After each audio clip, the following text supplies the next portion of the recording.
प्रिय श्रोताओं, आप सभी को हमारा प्यार भरा नमस्कार।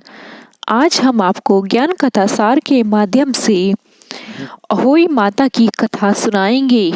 आइए सुनते हैं अहोई माता की कथा।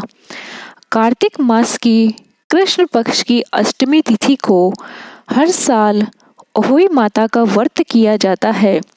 संतान की लंबी आयु के लिए यह उपवास महिलाएं रखती हैं। आइए सुनते हैं क्या है अहोई माता की व्रत कथा। एक समय की बात है, एक नगर में एक साहूकार रहता था। उसके 7 बेटे थे।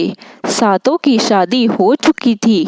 एक बार दिवाली के कुछ दिन पहले उसकी बेटी अपनी भाभीियों के संग घर की लिपाई के लिए जंगल से मिट्टी लेने चली गई।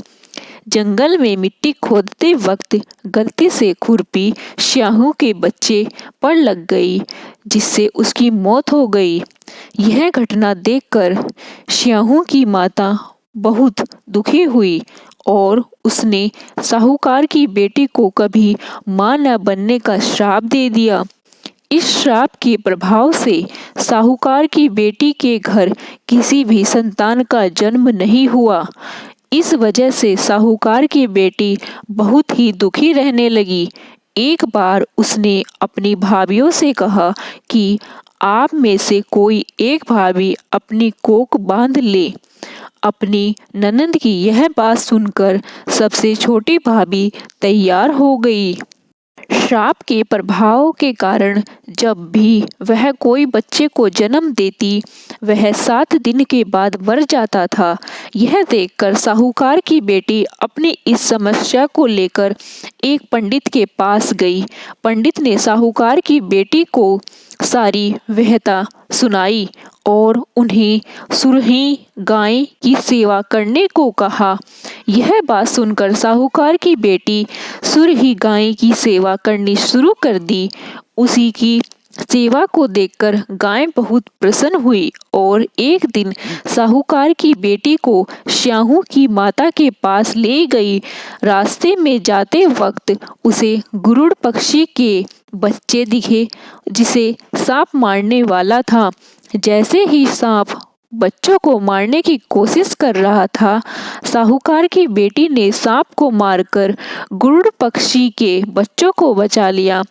उसी समय गरुड़ पक्षी की महवा आई और यह देखकर बहुत ही प्रसन्न हुई। तब वह उसे श्याहू की माता के पास ले गई। श्याहू की माता उसके उपकार को सुनकर बहुत ही प्रसन्न हुई और उसने उसे 7 संतान की माता होने का आशीर्वाद दिया। उनके आशीर्वाद से उसके कोख से 7 पुत्रों ने जन्म लिया।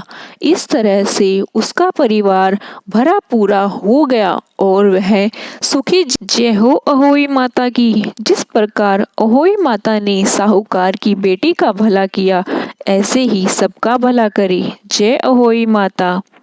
अहोई व्रत को खोलने के लिए शाम में तारों को आरती देकर अपने व्रत को खोलना चाहिए। अगर आप सभी को ज्ञान कथा सार की ये वीडियो पसंद आई है तो हमारे चैनल को लाइक, शेयर और सब्सक्राइब करना ना भूलें। धन्यवाद। जय अहोई माता।